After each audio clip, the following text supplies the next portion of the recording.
Good day. We are One News and welcome to Agenda. Sitting in for Cito Beltran, I'm Regina Lay. Let's start off this program with our daily starter quotes. Our days are happier when we give people a bit of our heart rather than a piece of our mind. Now let's take a look at some of the headlines on the front pages of the Philippine Star. Department of Health officer in charge, Maria Rosario Vergere, says that except in the Visayas, COVID cases in all areas of the country are increasing. Vergere says that based on their numbers, the National Capital Region can see over 10,000 new cases by October. We'll be discussing this later with OCTA research fellow Guido David. The Office of the Ombudsman has dismissed the bribery complaints against former Senator Laila De Lima and her former aide Ronnie Dayan for lack of probable cause. The Commission on Audit flags the procurement service of the Budget Department again, this time for buying over 1.3 billion pesos worth of personal protective equipment or PPEs that were not certified by the Food and Drug Administration. The Star front page also carried photos from yesterday's burial of the late former President Fidel V. Ramos. Ramos was given full military honors as he was laid to rest at the Libingan ng mga Bayani in Taguig. And according to a report in the London-based Catholic Herald, former Manila Archbishop Luis Antonio Cardinal Tagle is one of the two favorites to succeed Pope Francis.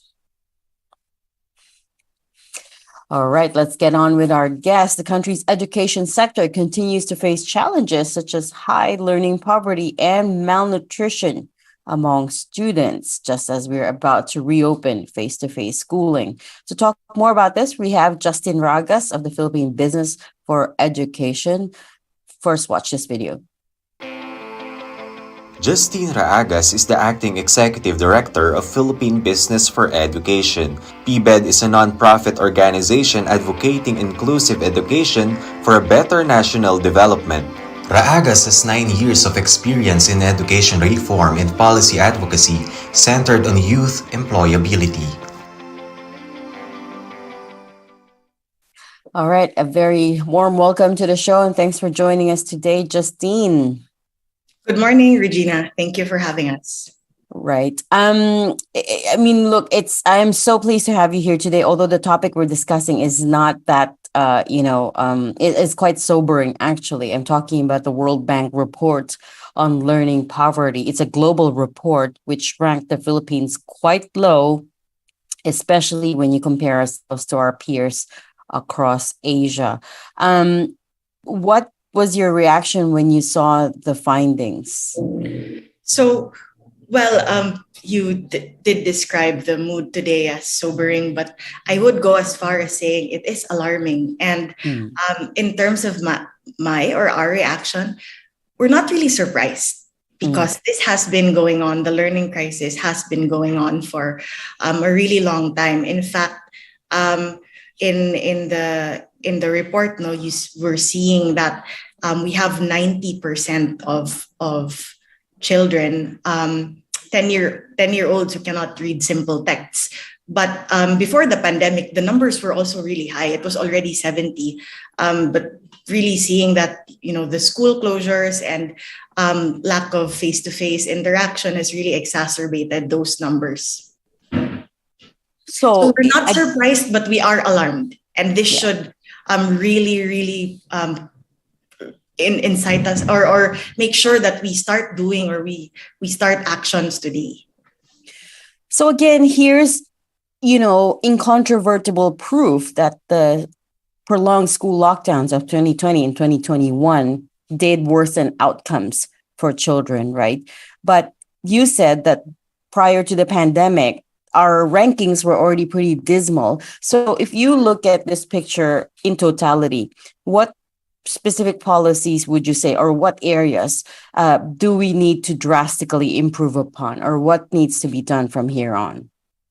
So we really need to rethink how we deliver education and what the priority should be in terms of learning outcomes. So in terms of our performance in learning assessments, so not just in the World Bank study but even assessments such as the PISA, for example, it's really shown very dismal results. 72% of our 15-year-olds are low achievers in reading, math, and sciences. So we have, first, in terms of the delivery and in terms of the focus, we really need to make sure that we focus on the basics: literacy, numeracy, and start them earlier on.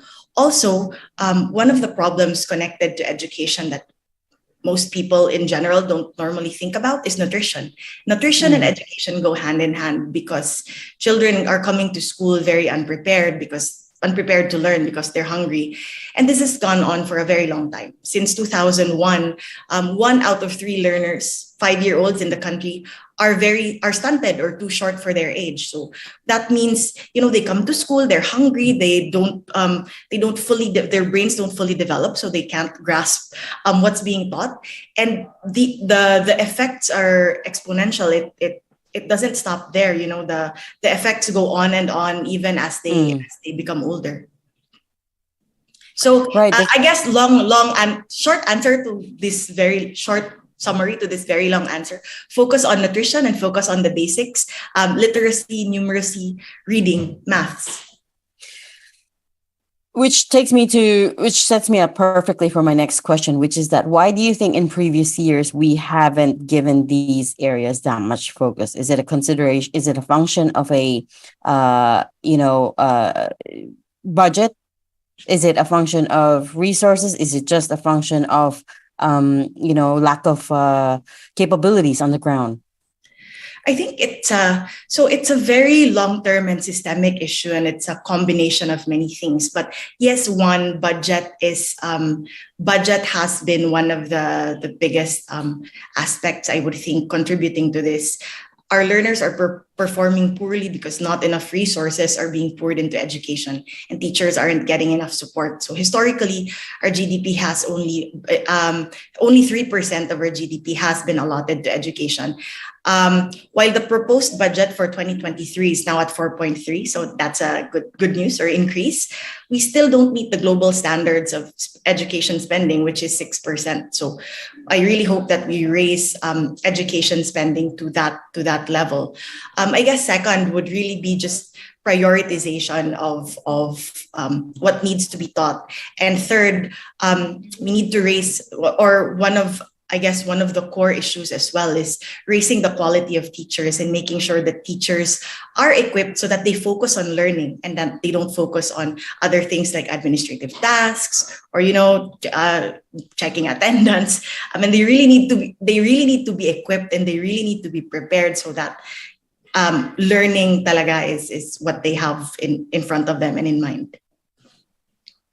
So it really, again, parang there's not one root cause only. It's really born by decades of neglect in the education sector. No, Justine, looking forward though, when you see that the preparations that have been done or are being done in preparation for the reopening of face-to-face classes in the coming weeks, does it give you confidence?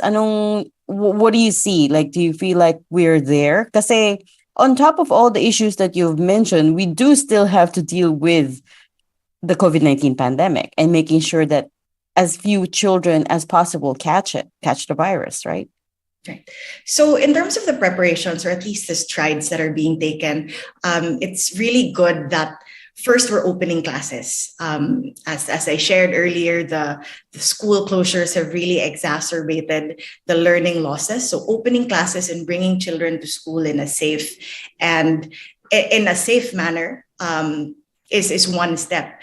Second is that there have been pronouncements in terms of making sure that that DepEd hires administrative support so that teachers can focus on learning. So that's also a good step.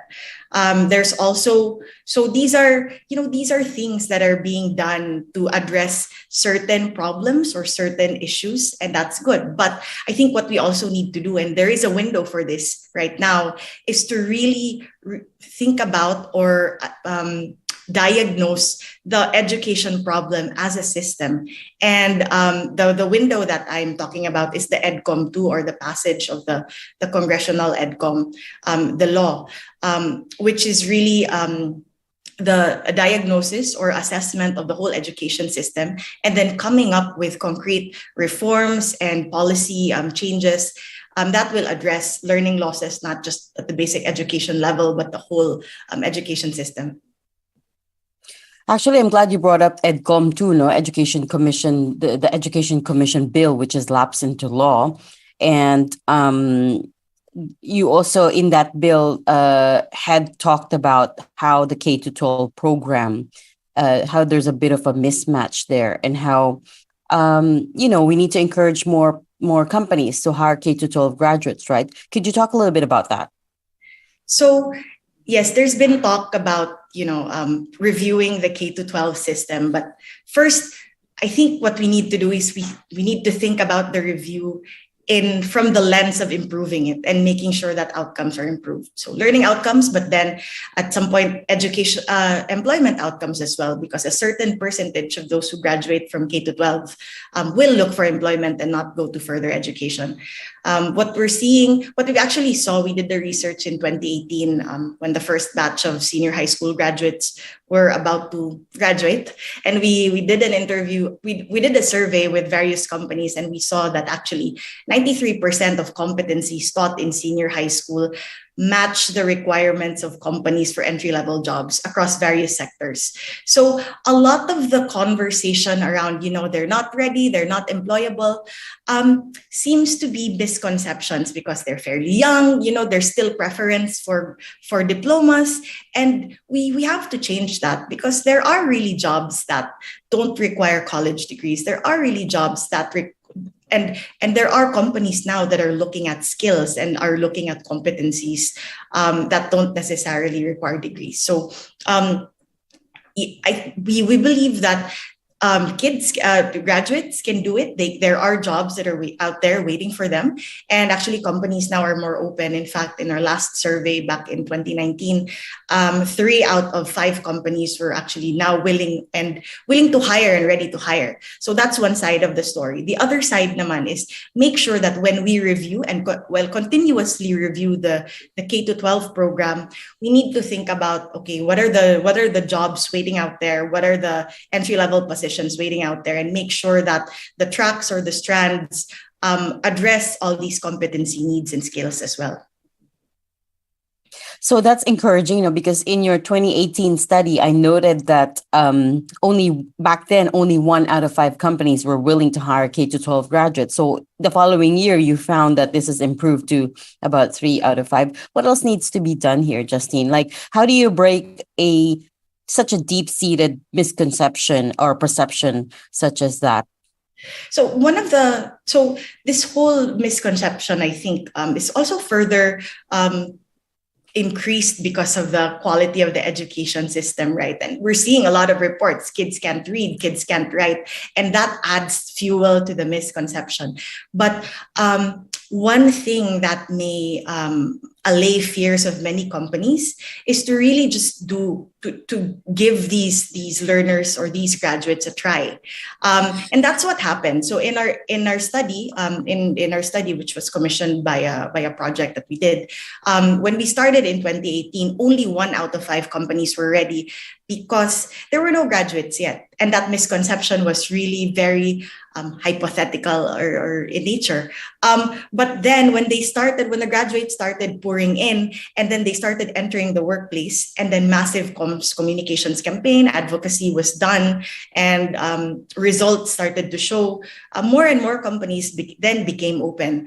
And this has to continue. In fact, PBED actually has a few initiatives related to this. So we have programs.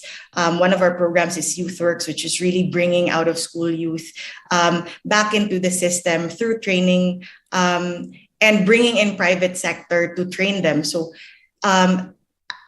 just making sure that private sector is involved in training, and then the rest can flow from there. The misconception really diminishes as long as there's workplace.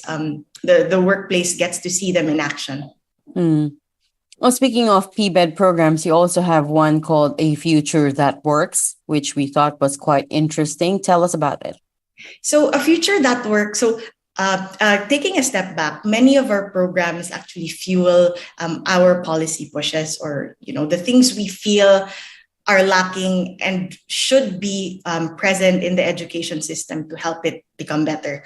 So one of the things that we see lacking and is our we see lacking in the Philippines is really industry involvement in skills development and training. So that really means that private sector should be involved in terms of looking at the curriculum, providing signals as to what skills need to be taught. Because at the end of the day, majority of those who will graduate will really enter the workforce. So they're really the end line, right?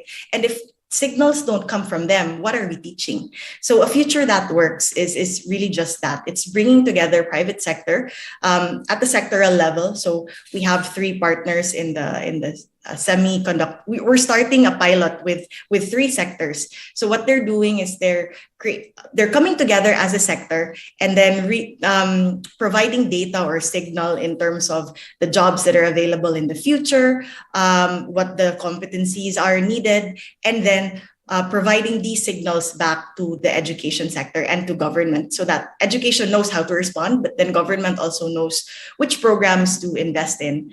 These models work in many countries. So Australia, for example, the UK, it's just some of the countries. They have really strong sectors and nakikinig talaga sa kanila ang education system. And we're hoping that through a future that works, when we pilot this, more and more sectors will also come together and work together with government as well. In that, sana it becomes a proof of concept for other companies in the private sector, right? And then lastly, Justine, I just wanted to circle back to one of the most important issues that you flagged before, which is child malnutrition, which is something specific to developing countries like ours, right? You think of learning outcomes in the developed world. This isn't typically a problem, but child malnutrition still is a huge problem in the Philippines. Does PBED have any recommendations as far as how we can address this on a grassroots level? Okay, on the one hand, obviously, budget is an issue. The education department's budget has already been cut down by DBM and so on and so forth. But on the grassroots level, what can people do? So there are many initiatives, and actually nutrition and health, I guess, in a way, in connection to education, is really handled by multiple agencies. So from 0 to 3 years old, you have from 0 to 1, you have the Department of Health, and then when they enter pre-kindergarten, so they go to daycare, or it's handled by DSWD, so the feeding programs are handled by that. And then once they start going to school, that's then DepEd with the feeding programs, but particularly for those who are stunted or malnourished.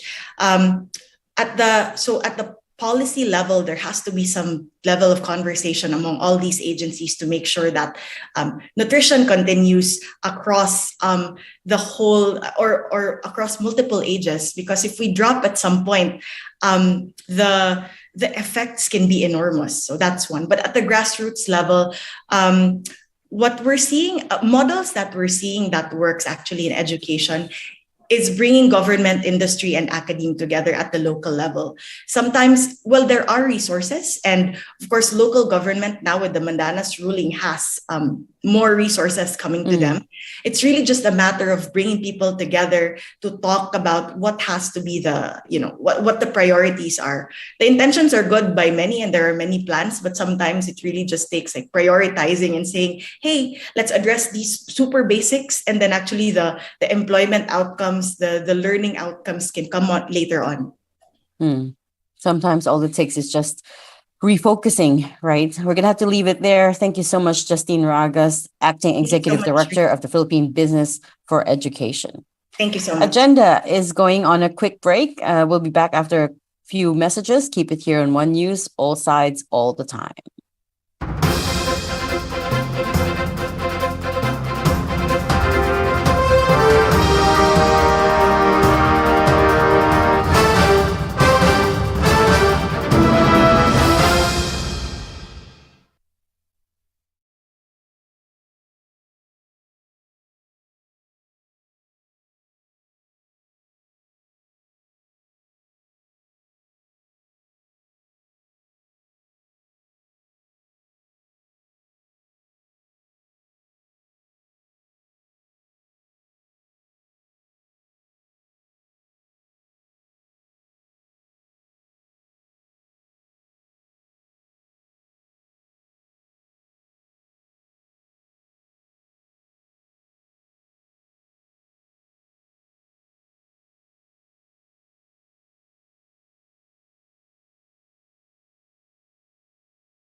Welcome back to Agenda. I'm Regina Lay, sitting in for Cito Beltran.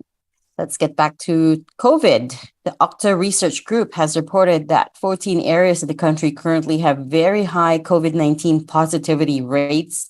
We're going to get deeper into this with OCTA research fellow Guido David, but first, watch this piece.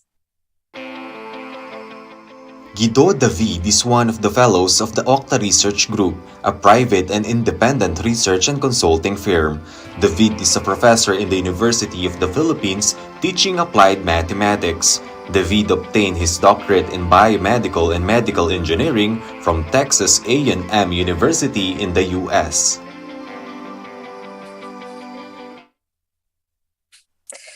Professor Guido, thank you for joining us again on Agenda today. As usual, we are talking about COVID-19. You guys are projecting that we could hit as much as 10,000, more than 10,000 cases a week, actually, by next month. Could you talk us through that, where you got that projection? Thank you. Good morning, Regina, and to our viewers and listeners. And thank you for the introduction. I was surprised by that. Actually, the projection for 10,000 cases came from the Department of Health's own modeling. So it's not ours. We're seeing a different trajectory based on our modeling. We mentioned that the wave could definitely last into the Burr months. So this is something that we're still seeing possibly very strongly. But the number of cases yesterday, it was down to about 2,618. The other day, the previous days, it was more than 4,000, almost 5,000. So we might still be seeing, upwards of 4,000 or even up to 5,000 cases nationwide by next week. But definitely this is, as we mentioned, it's a prolonged wave. And, it's still a bit of a concern, although hospitalization remains low, which is the good news. It continues to be mild for vaccinated and people who have gotten boosters. And so that's the good news. And that's why, we still encourage people to get their vaccines and possibly get their boosters. We still have one of the lowest booster coverage in Southeast Asia. So, that's something that hopefully our country could work on, our kababayans could work on, so that somehow we could help curb the infections that we're seeing right now. And hopefully we can start seeing a downward trend, which we haven't seen yet in this current wave, which started in June. So that's what you meant by prolonged wave, no? And if I may just clarify, you do see it staying elevated all the way through to the end of the year? No. Yeah, well, yes, but the levels will likely start decreasing sometime. We're hoping that it will start decreasing by September. In fact, it could start decreasing by next week. There's still some levels of uncertainty. But it will still likely stay at a high, relatively high number, like more than 1,000 cases per day until maybe by November. Professor, I wonder if you factored in the reopening of face-to-face classes into your projections? We haven't factored that in. We did mention, and maybe that's part of the model of the Department of Health, but we did mention that we should be realistic with our expectations, and we could expect upticks in cases with the reopening of face-to-face classes. Why? Because this is what happened in other countries. In the UK, when they first started reopening classes to students, they were seeing upticks in cases because there would be, spreader events here and there in some schools. This will happen. Most cases will be mild and asymptomatic. That's a good news for children, but definitely we don't want parents to be panicking when they see outbreaks of cases. This is likely to happen, and that's why we hope that all the protocols are in place for face-to-face classes. And parents of children who have children if their kids have asthma or something like that, or some other condition, they might want to be particularly careful. No, when we're talking about face-to-face classes, we're talking about the majority of the population. Most kids are healthy. They don't really have conditions like that. They should not be vulnerable to COVID. If they get COVID, it will just be mild or maybe even asymptomatic. But there will be some exceptions, some children who might be affected by COVID in a different way. And we hope that the parents and the school recognize this, and they should be, more circumspect with these types of cases. To that end, how do you think we're doing in terms of convincing adults to get their booster doses, A, and B, convincing parents that the vaccine is safe for children? Well, I don't think we're doing a good job of convincing adults to get boosters. Our booster coverage is one of the lowest in Southeast Asia. It might be even the lowest. When I looked at the graph, I think it was right down there. 71 million people vaccinated, but only 15 million people or so with boosters. And this is affecting the situation. It's possible that the wave is prolonged precisely because of this, because of the low booster coverage. And to clarify the prolonged wave, initially when this Omicron BA.5 wave happened, it started in June, we projected it to only last about 2 months. And the reason for that is that was the situation in South Africa. It's just a 2-month wave, 1 month up, 1 month increase, 1 month decrease, and then it was over. It's almost as quick as Omicron. So we were not really that concerned. June, July, by August, it should be, back to normal. But it's prolonged, and it's taken 2 months, and we haven't even reached the peak. And it's possible that it's because most people got their vaccines last year, the 71 million people, and for most of these people, the vaccines have already started to decrease in effectivity, or we have waning immunity, we have decreasing antibody levels, and because there's a low booster coverage, a lot more people are more susceptible now to reinfections, and that's why maybe we're seeing the prolonged wave. Of course, it's also partly due to the other subvariants that are coming in. There's also the BA.2.75, which may already be in transmission. We're not sure. BA.4, BA.2.12.1. So we're not really doing a good job. And to add to that, the government has embarked on a campaign to give booster shots to adults, but so far I think the numbers are very low. It's much low. I think we have a target of maybe 23 million people getting their booster shots, and I don't think we've hit 1 million people since late July when we started on this campaign. Now, if it's difficult to get parents to get booster shots, it might be even more of a challenge to get parents to get their children booster shots. But right now we're really just thinking of getting children vaccinated. Of course, we're not in favor of mandating this. This is at the discretion of the parents. So to be fair, most children will, when they get it, it will be mild or asymptomatic. So Right. yeah, so we leave it up to the parents to decide on their risk assessment if they Right. would take the chances that their children could get COVID and it will be mild, or they want their children to be protected. But what we do want is the vaccines to be made available to the children, and to hopefully for them to have more options. I'm not up to date with which vaccines are already approved for children, but that's also another factor. Actually, just the other day, Professor Guido, we were talking about the big problem of tens of millions of soon to expire vaccines, right? I mean, the private sector crunched the numbers and figured out that they're going to lose billions of pesos because of this, because we ordered and we weren't able to manage the inventory very well, to the point that Senator Risa Ontiveros actually wants to start an investigation into this. But my next question to you is, how much underreporting of cases do you think is going on? Because, personally, myself, the people that I know that have gotten COVID recently have not reported it to any official entity, right? It's just they knew they're COVID positive because they took the antigen and they did self-care at home and they recovered, and that was it.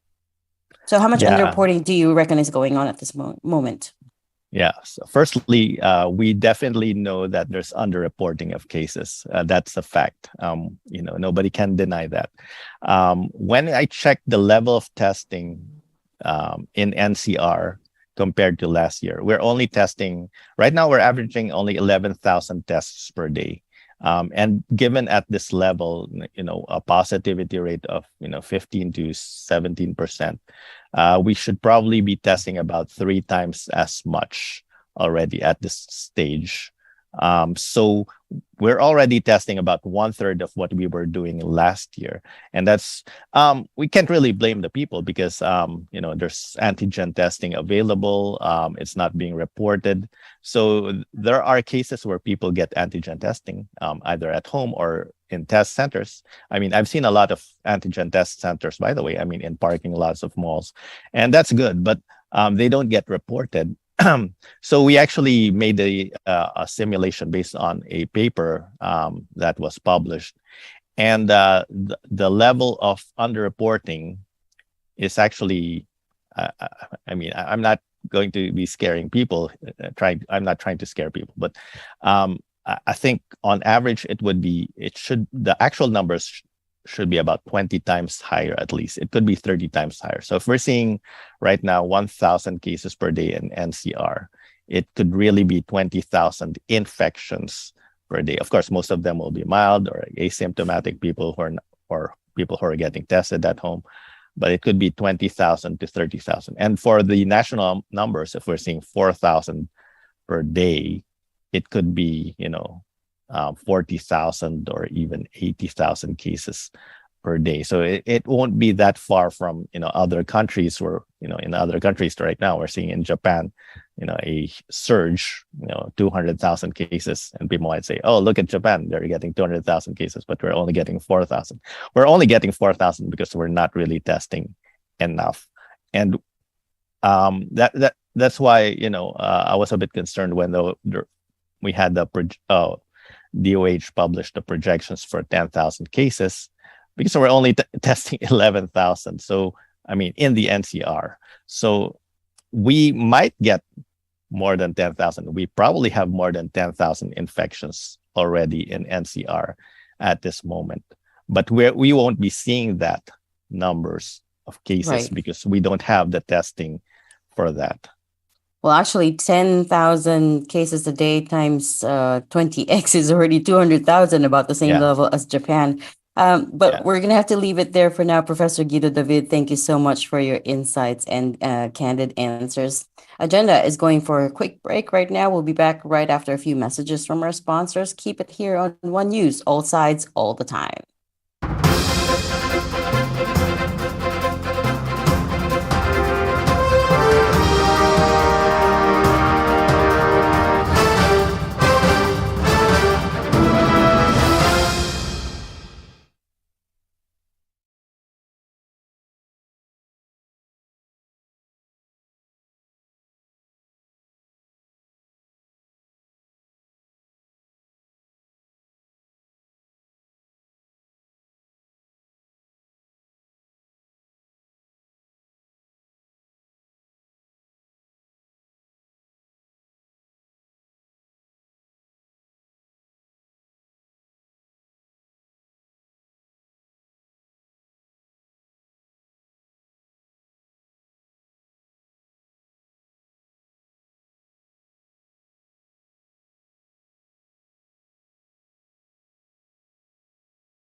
Welcome back. You're still watching Agenda. I'm Regina Lay.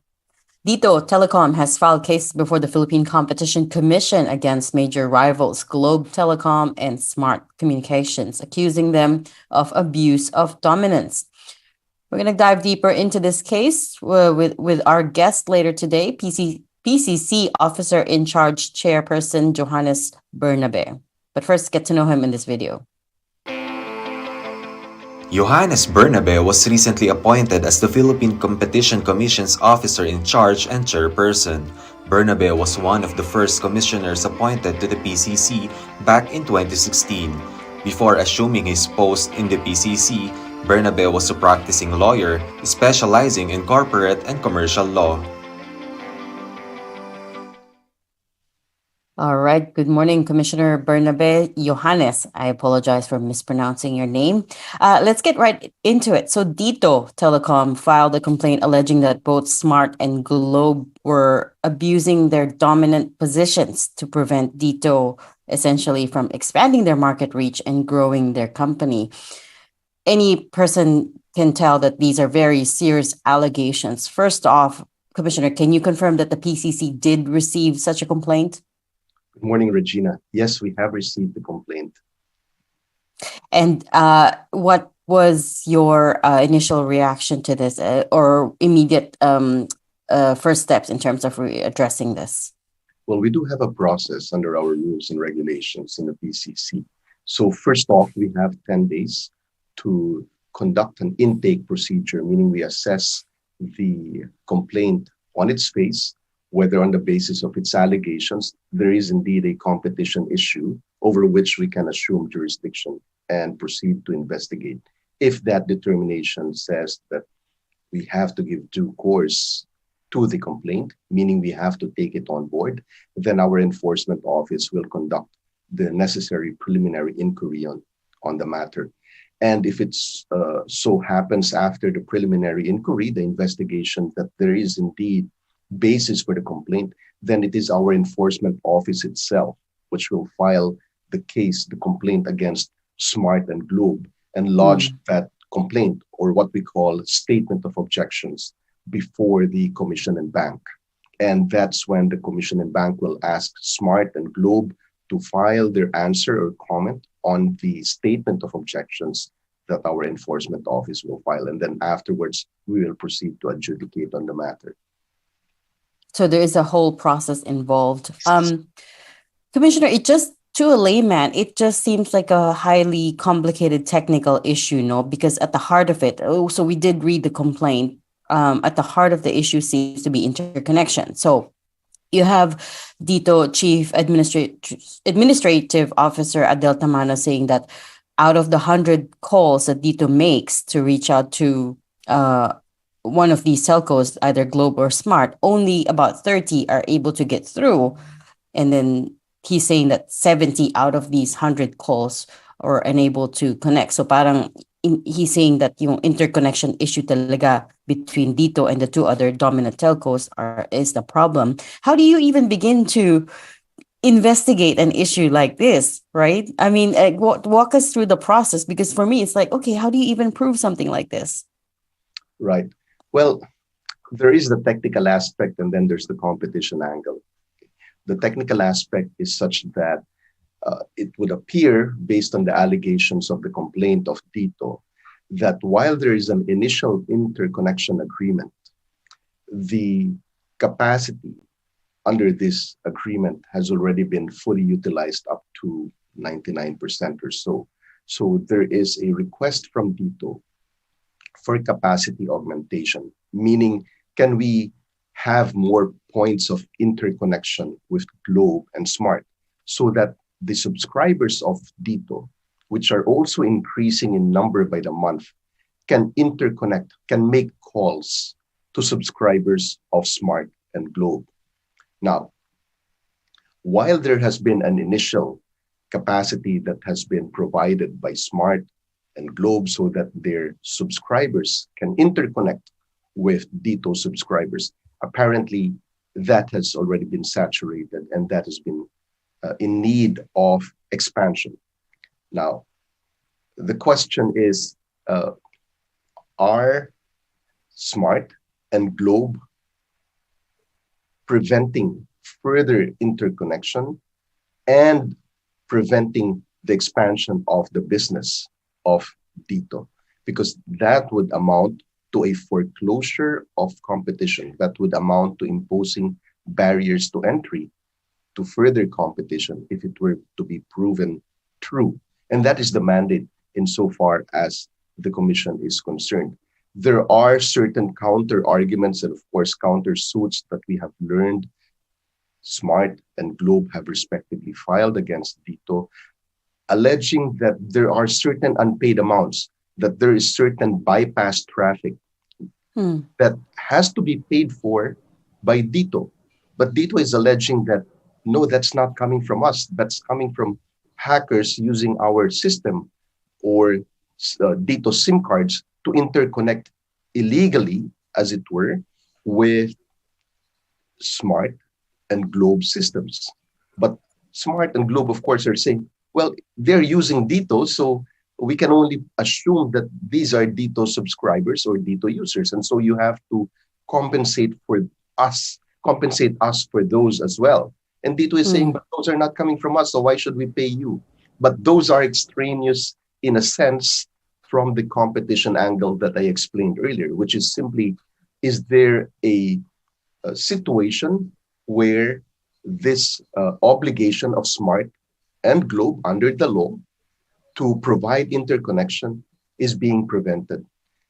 Now, I may be oversimplifying it as the competition angle is only in relation to that, but the interconnection, of course, when you look at the law and when you look at the contractual arrangement between them, may also require that the interconnection has to be subject to certain fulfillment of certain conditions. And maybe one of those conditions is indeed the payment for this, what is called as bypass traffic, those illegally hitched traffic which is being coursed through Dito in order to connect with Smart and Globe subscribers. So it's a little bit technical, and I hope I've shed a little bit of light, Regina, in trying to explain it. Well, there certainly is a lot to unpack, even for us journalists, and we are trying to follow the case as accurately as we can. But honestly, like I said, there's still a lot of questions in my head. The case that you were talking about earlier is, of course, Dito filing a counter complaint,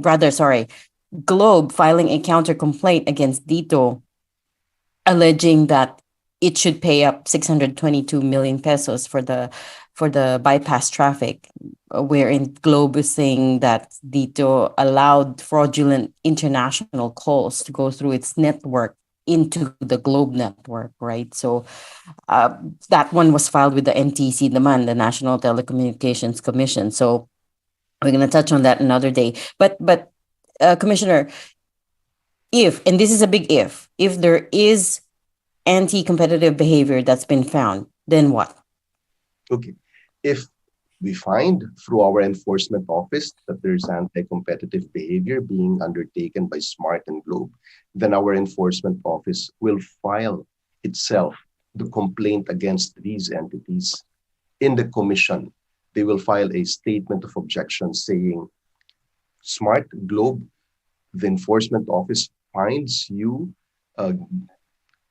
in breach of competition law for abusing your dominant position in the market by preventing interconnection and therefore imposing barriers to entry and growth and expansion of a competitor.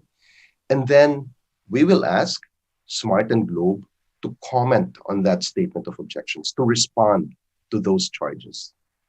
And now, once they file their responsive pleadings or their comments, the commission and bank will then adjudicate. We will then hear the case. We will decide on the matter whether indeed the private respondents, Smart and Globe in this case, are indeed liable. Mind you, there is also an interim measure that is requested by Dito. They are asking that in the meantime, while we are investigating, that the commission itself order a cessation of this conduct of Smart and Globe, preventing them from further, preventing Dito from further interconnecting with Smart and Globe subscribers. So that is a preliminary issue that we have to also resolve before fully adjudicating on the matter of liability for breach of competition laws. So just to add a further layer to the complication, But Commissioner, let's say okay, so it's a multi-layer process. But okay, let's say the unbank adjudicates, and again, it was found that there was anti-competitive behavior. What are we talking about here? Are we talking about fines?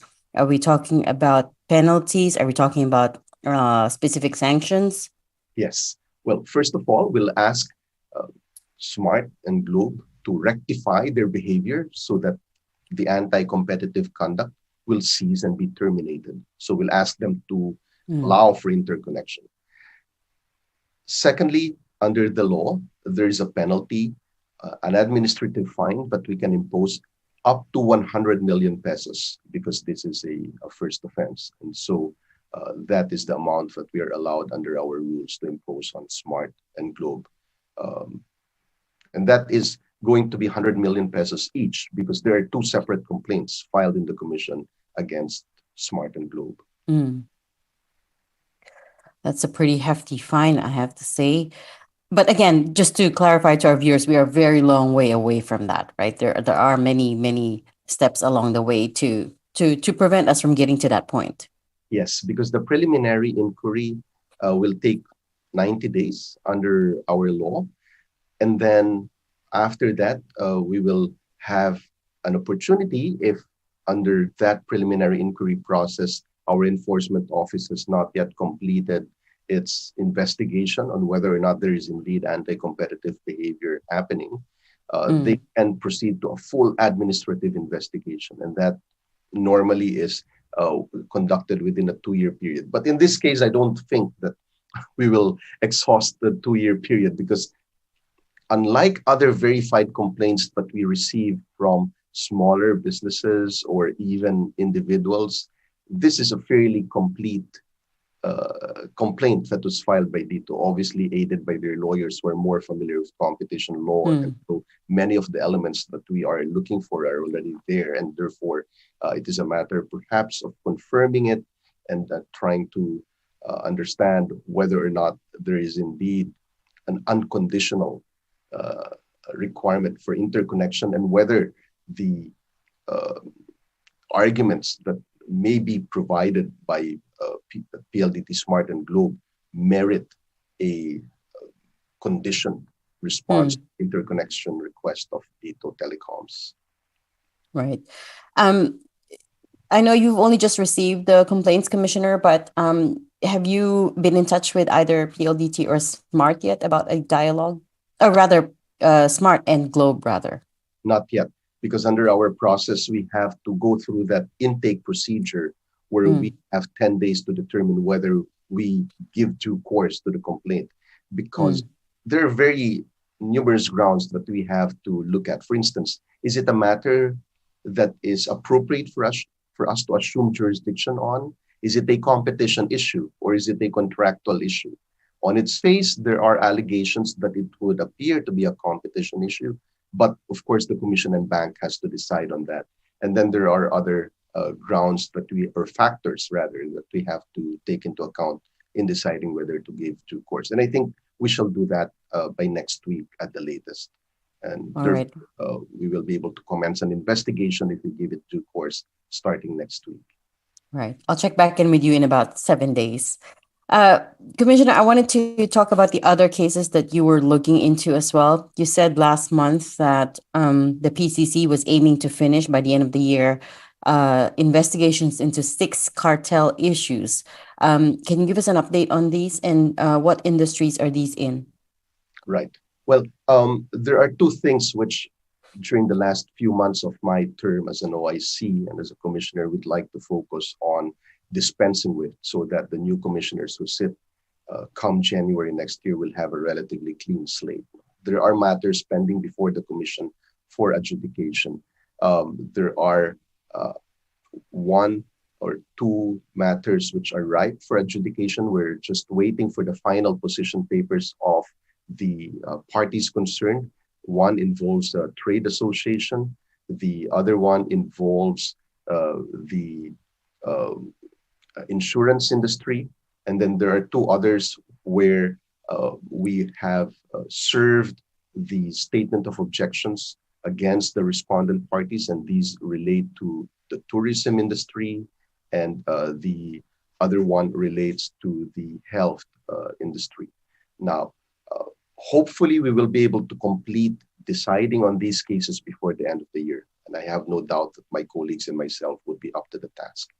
The other matter, the one which pertains more to the question we posed, which is the investigation into cartels and possible abuses of dominance, in a way that is outside the control of the Commission and Bank, because that is being investigated by a separate office within the Commission, the one I was referring to earlier, the Competition Enforcement Office. And these are staffed by investigators, lawyers who do the sniffing on the ground, as it were, to find out whether there's real anti-competitive acts being committed.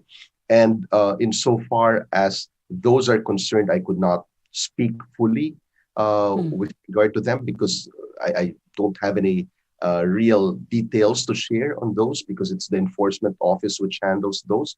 But I have also directed them, to the extent that they can, to weed out those which don't seem to offer much possibility of success or conclusion within a reasonable period of time. If after 2 years we have not been able to conclude, or maybe even 3 years, conclude an investigation, then I think it would be reasonable to close them without prejudice to further investigating it if new evidence comes in. But just to clean the dockets, as it were, to focus on the ones which are most capable of yielding results in terms of, can we actually file a statement of objections, a complaint against these entities, and find them liable for anti-competitive behavior. That's what I'd like our enforcement office to focus on. So apologies if I cannot name the specific details and entities on this, because as I said, it's the enforcement office which has the real information on all of these matters. Right. But even for the cases that you mentioned that are ready for adjudication, right? I mean, to me, it seems like it is a bit of an irony that you've asked them to focus on the cases that can be resolved within a specific period of time, because some of the most important yet highly technical cases are like, in industries like pharma or healthcare, as you mentioned, right? And they're the ones that need to be resolved the most urgently, I guess, in a way, because they're affecting consumers, right? For example, if we talk about uh generic medicine prices, for instance, right? So these are the ones that affect consumers the most. And so, in fact, these are the ones that need to be resolved. I can imagine you guys must be having a really hard time finishing the investigation. Oh, you're right, Regina. I should refine what I said earlier. It's not as if those really important cases like the pharmaceutical industry case or situation that you mentioned, it doesn't mean that we're not going to pursue those. It's just that within the next 5 months, within that limited period, there are certain investigations which I think, based on the reporting that I get as the OIC, seems to be capable of being wrapped up. Then let's not prolong those any further, so that indeed we can focus on important cases like pharma, which was specifically mentioned by the president in his SONA.